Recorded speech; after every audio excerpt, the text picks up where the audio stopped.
बंजारन बहू। कमला एक बहुत स्वार्थी महिला है। उसने पैसों के लिए एक ऐसे इंसान से शादी की जो पहले से शादीशुदा और एक बच्चे का पिता भी था। कमला के पति को मरे हुए एक अरसा बीत गया है। अब वो अपने सौतेले बेटे वैभव के साथ रहती है। वैभव के दिल में अपनी माँ को लेकर इतना डर है कि वो अपनी माँ के सामने एक शब्द नहीं बोल पाता। उसकी माँ जो कहती है उसको सर झुकाकर वही मानना पड़ता है। वैभव, तुमने अभी तक घर का काम क्यों नहीं किया? तुमसे कितनी बार कहा है कि सूरज निकलने से पहले तुम घर की साफ सफाई पूरी कर दिया करो। वैभव कुछ नहीं बोलता, चुपचाप सर झुकाए अपनी माँ की बात सुनता रहता है। तभी पास में खड़ा नौकर सुखराम कहता है, मालकिन, वैभव बाबा को रात से तेज बुखार है, इसलिए वो सुबह जल्दी उठ नहीं पाए। उनके बदले मैं घर की साफ सफाई कर देता हूँ। इसे कोई बुखार नहीं है, मैं इसे अच्छी तरह से जानती हूँ। ये सब काम न करने के बहाने हैं। सुखराम काका, बोल दो इसे, सारे घर का काम यही करेगा, और इससे समय पर अपना काम पूरा नहीं किया तो इससे आज का खाना भी नहीं मिलेगा। मगर मालकिन, वैभव बाबा की सच में ही तबीयत खराब है, आप एक बार देख तो लीजिए। कमला बिना कुछ बोले वहां से चली गई और बेचारा वैभव तेज बुखार में भी काम करता रहा। कमला वैभव की शादी एक ऐसी लड़की से कराना चाहती थी जो अनपढ़ हो और कमला से इसी तरह डरे जिस तरह वैभव डरता है, ताकि वैभव की सारी जायदाद और धन दौलत उसकी मुट्ठी में रहे। लेकिन आज के जमाने में ऐसी लड़की मिलना मुश्किल है। कमला कार में यही सब कुछ सोचती जा रही थी कि तभी रास्ते में, अरे ड्राइवर, तुमने कार क्यों रोक दी? और ये इतना शोर कैसा? मैडम, आगे कुछ बंजारों का खेल चल रहा है, इसलिए भीड़ लगी है। मैं अभी भीड़ को साइड में करवाकर कार निकालता हूँ। ड्राइवर भीड़ को साइड करके कार निकालने की कोशिश करने लगा कि तभी कमला की नजर रस्सी पर चल रही एक फुलवा नाम की बंजारन पर पड़ी। क्यों ना मैं इस बंजारन की शादी वैभव से करा दूं? ये तो अनपढ़ लग रही है, मेरे पैरों तले दबकर भी रहेगी। मुझे अभी इसके माँ बाप से बात करनी होगी। ये सोचकर कमला ने उन बंजारों से बात की और उन्हें शाम को अपने घर बुलाया। फुलवा के माता पिता वहां उसे लेकर आ गए। उन्होंने इतना आलीशान घर पहले कभी नहीं देखा था। अच्छा हुआ आप लोग आ गए। देखिए, मुझे घुमा फिरा कर बात करने की आदत नहीं है, इसलिए सीधे सीधे मुद्दे पर आती हूँ। मुझे आपकी बेटी बहुत पसंद है। मैं अपने इकलौते बेटे की शादी आपकी बेटी फुलवा से कराना चाहती हूँ। इसके बदले में आप जो चाहो वो ले सकती हैं। तभी फुलवा की माँ कहती है, ये क्या कह रही है मैम साहब? कहीं आप हमारी गरीबी का मजाक तो नहीं उड़ा रही ना? आप मेरे बेटे से मिल लो। अगर आपको मेरा बेटा पसंद आता है तो मैं कल से ही शादी की तैयारी शुरू कर दूंगी। सुखराम, सुखराम, वैभव को लेकर आओ। फुलवा अपनी माँ के कान में फुसफुसाती है, माँ, कहीं इस मेम साहब का छोरा पागल तो ना है? फुलवा अपनी माँ से बात कर रही होती है कि वैभव वहां आता है। फुलवा उसे देखती ही रह जाती है और उसके माता पिता उसकी शादी तय कर देते हैं। शादी वाले दिन किसी को फुलवा और वैभव की बेमेल विवाह की बात समझ में नहीं आती। फिर भी एक औरत कमला से पूछ ही लेती है, कमला जी, आपने अपने इकलौते बेटे की शादी देहाती गवार से क्यों करा दी? ये बंजारन आपके घर की बहू बनने लायक तो नहीं है। कम से कम अपने स्टेटस का ही ख्याल कर लिया होता। बहू तो अपने टक्कर की लाती, आपने तो बंजारन को ही बहू बना लिया। अब कमला को समझ में नहीं आ रहा था कि इस बात का क्या जवाब दे।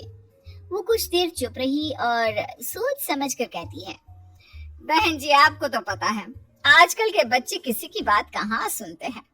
मैं तो अपनी बहू एक पढ़ी लिखी और अपनी सोसाइटी की ही ढूंढ रही थी।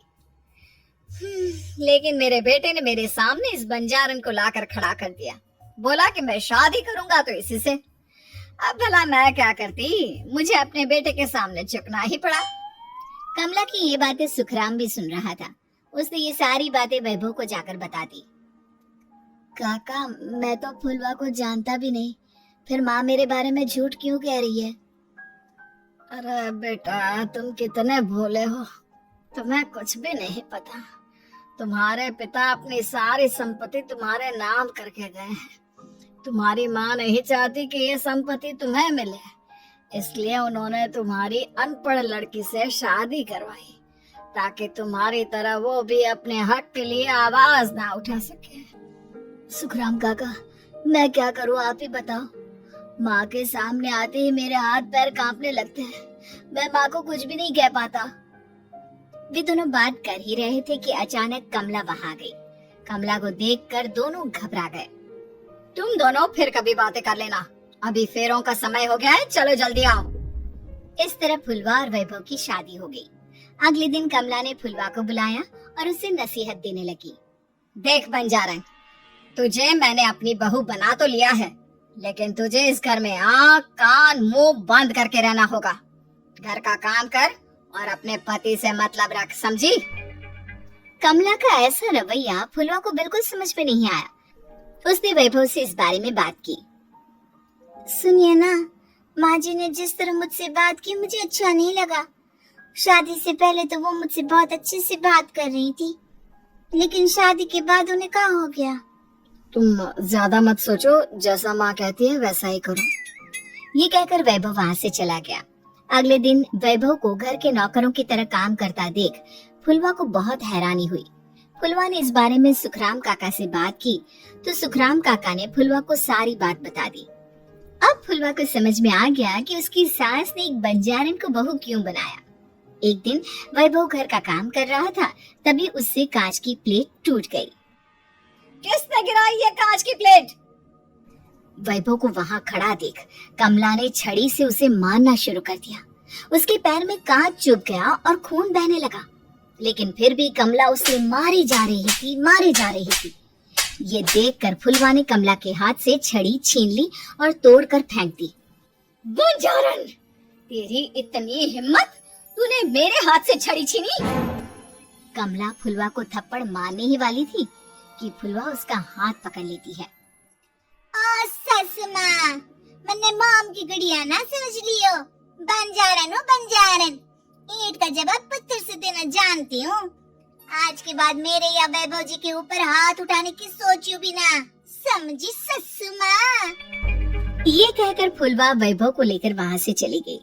उसने वैभव के पैर पर पट्टी बांधी, उसके आंसू पोंछे। वैभव ने पहली बार किसी के दिल में अपने लिए इतना प्यार महसूस किया। अब फुलवा वैभव का हर काम में हाथ बटाती, उसका बहुत ख्याल रखती। इस तरह दोनों बहुत ज्यादा नजदीक आ गए। वहीं दूसरी ओर कमला सारी जायदाद अपने नाम करने की साजिश करने लगी। और एक दिन, वैभव, जल्दी बाहर आओ। कमला की आवाज सुनकर वैभव और फुलवा अपने कमरे से बाहर आ गए। जी माँ, आपने बुलाया? ये ले, इन कागजों पर साइन कर दे। वैभव कागजों पर साइन करने ही वाला था कि फुलवा वैभव के हाथ से पेन छीनकर कहती है, ना वैभव जी, आप इस पर हस्ताक्षर नहीं करेंगे। आओ बंजारन, मैं तुझसे बात नहीं कर रही। ये बात मेरे और मेरे बेटे के बीच की है। चुपचाप पेन दे दे, नहीं तो तेरी खाल उधेड़ लूंगी। ससु माँ, बंजारन की खाल इतनी भी ढीली ना होवे कि कोई भी उधेड़ लेवे। जो यकीन ना आता हो तो देख ले उतार के। और हाँ, बंजारन जरूर हूँ, पर अनपढ़ ना हूँ। मन्ने भी पता है कि किसी भी कागज पर साइन करने से पहले उसे अच्छी तरह पढ़ लेवे। पेन देती है या नहीं? ये कहकर कमला फुलवा को मारने आई तो फुलवा ने कमला को धक्का दे दिया और वो नीचे गिर गई। कमला डरकर वहां से भाग गई। अब फुलवा ने वो कागज उठाए और वैभव के साथ सीधा वकील के पास चली गई। वकील ने वो कागज देखी और फुलवा को बताया, वैभव के पिता की सारी जायदाद और संपत्ति वैभव के नाम है, लेकिन वैभव की सौतेली माँ इस संपत्ति को अपने नाम कराना चाहती है, इसलिए इन कागजों पर वो साइन करा रही थी। तो अब हमें क्या करना चाहिए वकील साहब? वकील ने फुलवा और वैभव को सब कुछ अच्छी तरह से समझा दिया। अब दोनों घर पर पुलिस को लेकर पहुंचे। कमला पुलिस को देखकर घबरा गई। पुलिस ने कहा, आपके नाम की कंप्लेंट हुई है, आपको हमारे साथ थाने चलना होगा। कंप्लेंट? कैसे कंप्लेंट? आप अपने सौतेले बेटे पर बहुत अत्याचार करती हो, धोखे से सारी जायदाद अपने नाम करा रही थी। अब नहीं इंस्पेक्टर साहब, जरूर ये मेरी बहू की कोई साजिश है, इसने गलत कंप्लेंट की है। मैडम, शिकायत आपकी बहू ने नहीं बल्कि आपके बेटे वैभव ने की है। कमला वैभव का नाम सुनकर दंग रह गई। जिस बेटे ने कभी उसके सामने सर नहीं उठाया था, आज वही बेटा उसके सामने पुलिस को ले आया है। वैभव, तुम्हारी इतनी हिम्मत कि तुम पुलिस को ले आए? हाँ माँ, मैं लाया हूँ पुलिस को, और मेरे अंदर इतनी हिम्मत कभी ना आती अगर फुलवा मेरा साथ ना देती। आपने बंजारन बहू को लाकर अपने ही पैर पर कुल्हाड़ी मारी है माँ। मैडम, अब की बात खत्म हो गई हो तो चलो हमारे साथ। वैभव, मुझे माफ कर दो, मुझे थाने मत भेजो। आज के बाद मैं तुम्हें कभी नहीं मारूंगी, तुम्हें कभी परेशान नहीं करूंगी, मुझे माफ कर दो। वैभव अपनी कंप्लेंट वापस ले लेता है और पुलिस वहां से चली जाती है। वैभव अपनी सौतेली माँ से कहता है, मैंने पुलिस को वापस तो भेज दिया है, लेकिन मैं आपको माफ नहीं कर सकता। आपने बचपन से आज तक कभी मेरे सर पर हाथ नहीं रखा, हमेशा मुझे मारती रही, नौकरों की तरह बर्ताव करती रही। आप इस घर में नहीं रह सकती, चली जाइए यहाँ से। कमला घर छोड़कर चली गई और सड़क किनारे खड़ी होकर सोचने लगी, काश मैंने वैभव को माँ की तरह प्यार किया होता तो आज मैं इस तरह से बेसहारा ना हो जाती।